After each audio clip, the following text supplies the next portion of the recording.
왜 다이어트를 하면 할수록 빼기가 힘들어지는 걸까? 혹은 다이어트를 하면 어디가 아프거나 면역력이 떨어져 감기에 쉽게 걸리고 예민함만 갖고 성격만 나빠져서 포기하게 되는 걸까? 여기에 대한 해답을 알기 위해 여러 검증된 논문과 글들을 보며 공부를 했습니다. 이 영상을 끝까지 보신 후 여러분들은 분명 건강하게 지속 가능한 다이어트를 하게 되실 겁니다. 세상에는 쉽게 답을 얻으려는 사람들이 많습니다. 그런 것들이 사실 인기도 많고 자극적이기도 하고요.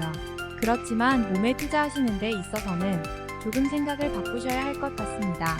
인생도 그러하듯 노력 없이 얻는 것은 없습니다. 몸 또한 거짓말을 하지 않습니다. 조금 노력하면 조그만한 성과만 얻으실 수 있을 겁니다. 세상에 공짜는 없고 쉽게 얻어지는 것 또한 없습니다. 유행을 바라지 말고 이 내용을 인지하고 계신다면 분명 건강한 다이어트를 하고 계신 여러분을 보게 될 겁니다. 우리 모두는 때때로 아주 많이 체중 증가를 경험합니다. 많은 사람들이 빨리 살을 빼고 싶어 하지만 이러한 다이어트는 상당히 건강에 해롭습니다. 일단 시간이 어떻게 되든 9kg을 빼려면 식단 조절이 매우 중요합니다.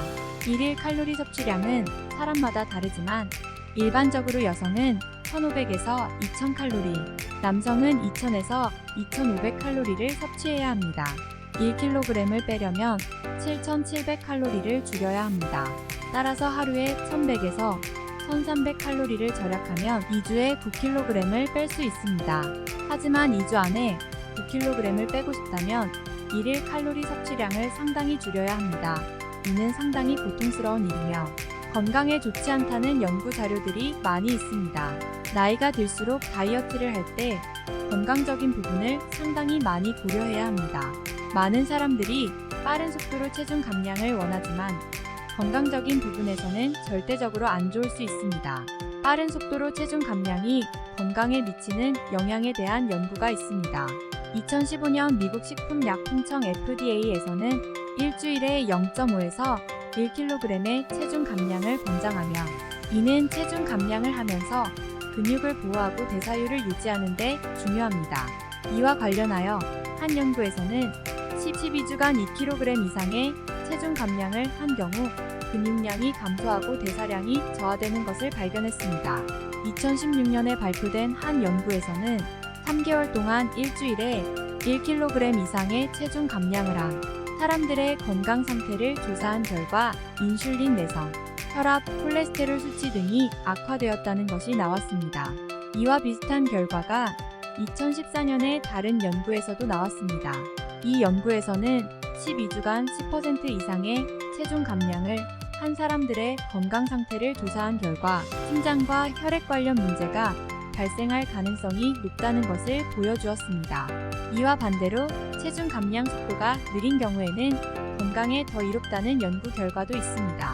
2018년의 연구에서는 체중 감량 속도가 느린 경우와 빠른 경우를 비교한 결과 체중 감량 속도가 느린 경우에는 근육량을 보호할 수 있으며 혈당 조절에도 더 효과적이라는 결과가 나왔습니다.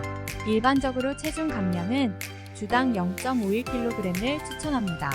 이것은 주당 약 3,500에서 7,000칼로리의 열량 부족을 만들어 내기 때문입니다. 빠른 속도로 체중 감량을 하는 것이 건강에 부정적인 영향을 미칠 수 있는 이유는 여러 가지가 있습니다. 첫째로 급격한 체중 감량으로 인한 영양분 부족이 발생할 수 있습니다. 다이어트 과정에서 영양소 섭취량이 부족하면 면역력이 감소하고 건강한 세포 재생에 필요한 영양소가 부족해집니다. 이는 병을 유발하고 신체적 스트레스를 유발할 수 있습니다. 급격한 감량으로 인해 신체적으로 빠르게 변화하는 상황에서 스트레스 호르몬인 코티솔의 분비가 증가합니다. 코티솔은 지방 축적을 촉진시키고 근육을 분해하여 신체적으로 약화된 상태를 유발합니다. 영양소 결핍은 몸의 피로감, 스트레스, 허기와 같은 불편한 증상이 나타날 수 있습니다. 이는 영양분을 제대로 공급하지 않는 불균형한 식습관, 과도한 운동, 수면 부족 등이 원인이 될 수 있습니다. 둘째로 빠른 체중 감량은 대개 근육량 감소와 함께 일어나는데 근육량 감소는 대사량 저하를 초래할 수 있습니다. 체지방 감소보다 근육 감소가 많은 경우 대사율 감소와 관련이 있어 체중 감량 후에 조금만 먹어도 더 많이 찌는 체질이 됩니다. 감량 후 체중을 유지하기가 상당히 어려울 수 있습니다. 따라서 체중 감량을 하기 위해서는 빠른 속도보다는 천천히 안정적으로 체중을 감량하는 것이 좋습니다. 이는 영양분을 균형 있게 섭취하고 근육을 보호하며 건강한 생활 습관을 유지하는 데 도움이 됩니다. 체중 감량 속도가 너무 느리면 동기부여가 떨어질 수 있지만 모두의 다이어트로 동기부여를 팍팍 얻으시면 됩니다. 마지막으로 다이어트 중에는 운동 부상의 위험이 존재합니다. 급격한 체중 감량으로 인해 관절과 인대에 과도한 스트레스가 가해질 가능성이 높아집니다. 또한 운동 부상으로 인해 다이어트가 지연되는 경우도 있습니다. 결론적으로 건강한 다이어트는 체중 감량 속도를 적절히 조절하며 영양소를 균형 있게 섭취하며 건강한 운동 습관을 유지하는 것입니다. 급격한 감량은 건강에 악영향을 미치며 영구적인 체중 감량을 이루는 것보다 다이어트 후에 체중이 다시 증가할 가능성이 높아집니다. 따라서 체중 감량을 목표로 하는 경우에는 건강을 유지하는 것이 최우선이며 지속 가능한 건강한 생활 습관을 만드는 것이 중요합니다. 건강한 다이어트는 건강한 음식을 선택해야 합니다. 다이어트를 해도 영양분을 충분히 섭취해야 하므로 과일, 채소, 닭고기, 생선, 콩류 등의 음식을 섭취해야 합니다. 이러한 음식은 체중 감량에 도움이 되는 동시에 영양을 제공합니다. 운동도 중요합니다. 하루 30분 이상 운동을 하는 것이 좋습니다. 매일 30분 이상의 고강도 유산소 활동을 권장합니다. 유산소 운동은 신진대사를 촉진하고 체중 감량을 촉진합니다. 이때 뱃살을 태우기 위해 유산소 운동 중 HIIT 고강도 인터벌 트레이닝이나 달리기를 하는 것이 좋습니다. 이러한 운동은 근육을 유지하고 체지방을 줄이는 데 도움이 될 수 있습니다. 운동을 할 때는 유산소 운동과 저항 운동을 병행하는 것이 가장 좋습니다. HIIT는 하이 인텐서티 인터벌 트레이닝의 약자로 고강도 간헐적 운동을 의미합니다. 일반적으로는 20초에서 30초 동안 고강도 운동을 하고 그 다음 10초에서 30초 동안 저강도 운동이나 휴식을 취하며 이를 3에서 5세트 반복하는 운동 방식입니다. HIIT에는 다양한 종류가 있습니다. 일부 대표적인 HIIT 운동 종류는 다음과 같습니다. 러닝 HIIT 달리기를 하는 동안 20초에서 30초 동안 최대한 빠른 속도로 뛰면서 그 다음 10초에서 30초 동안은 천천히 걷거나 조깅을 합니다. 자전거 타기 HIIT 전기 자전거나 일반 자전거를 타며 20초에서 30초 동안 최대한 빠른 속도로 타면서 그 다음 10초에서 30초 동안은 천천히 타거나 페달을 돌리지 않습니다.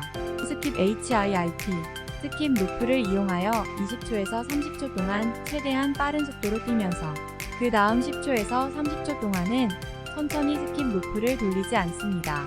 에어로빅 HIIT 다양한 에어로빅 동작을 이용하여 10초에서 30초 동안 최대한 빠른 속도로 운동하면서 그 다음 10초에서 30초 동안은 천천히 움직이거나 휴식을 취합니다. 농구 HIIT 농구를 하는 동안 20초에서 30초 동안 최대한 빠른 속도로 움직이면서 그 다음 10초에서 30초 동안은 천천히 움직이거나 휴식을 취합니다. 복싱 HIIT 10초에서 30초 동안 최대한 빠른 속도로 펀치를 날리며 그 다음 10초에서 30초 동안은 천천히 움직이거나 휴식을 취합니다. 위와 같은 HIIT 운동 종류들은 각각의 운동 특성에 따라 다양한 부위의 근육을 사용하며 대부분 전신 운동이기 때문에 전체적인 체력 향상과 체지방 감량 효과를 더욱 효과적으로 얻을 수 있습니다. 이 방식은 일반적인 지속적인 유산소 운동과는 달리 짧은 시간 동안 고강도 운동을 하기 때문에 대량의 에너지를 소모하며 높은 대사율을 유지합니다. 이에 따라 불필요한 체지방을 태우고 근육량을 유지하면서 체중 감량을 돕습니다. 또한 HIIT는 운동 시간이 짧기 때문에 바쁜 일상에 적합하며 다양한 방식으로 즐길 수 있습니다. 하지만 고강도 운동이므로 신체적인 부담이 크기 때문에 신체적인 상태와 운동 경험에 따라 적절한 강도와 횟수를 조절하여 운동을 시작하는 것이 좋습니다. 또한 근육 부상이나 심혈관 질환 등이 있을 경우에는 반드시 의사와 상의한 후에 시도해야 합니다. 최근에는 체중 감량이 아닌 건강한 생활 습관을 유지하면서 체중 조절을 하는 트렌드가 더욱 강조됩니다. 이를 위해 다이어트 전문가들은 다양한 방식으로 건강한 다이어트 방법을 제시하고 있습니다. 예를 들어 규칙적인 식습관을 유지하고 적정량의 식사를 하는 것은 체중 감량에 큰 영향을 미칩니다. 또한 유산소 운동과 근력 운동을 조화롭게 시행하는 것도 중요합니다. 운동은 체중 감량뿐만 아니라 건강한 심장과 혈관, 근육, 뼈, 인지, 기능 등에도 긍정적인 영향을 미칩니다. 또한 다이어트 과정에서 충분한 수면을 취하는 것도 중요합니다. 수면 부족은 체중 증가와 관련이 있으며 충분한 수면은 대사를 촉진시켜 체중 감량에 도움을 줍니다. 이러한 다양한 건강한 다이어트 방법들은 건강한 체중 감량을 위한 방법들로서 다이어트를 진행하며 건강을 유지하는 것이 중요하다는 것을 보여줍니다. 지금까지 모두의 다이어트였습니다. 도움이 되셨다면 구독, 좋아요, 알람 설정까지 해주시면 감사하겠습니다.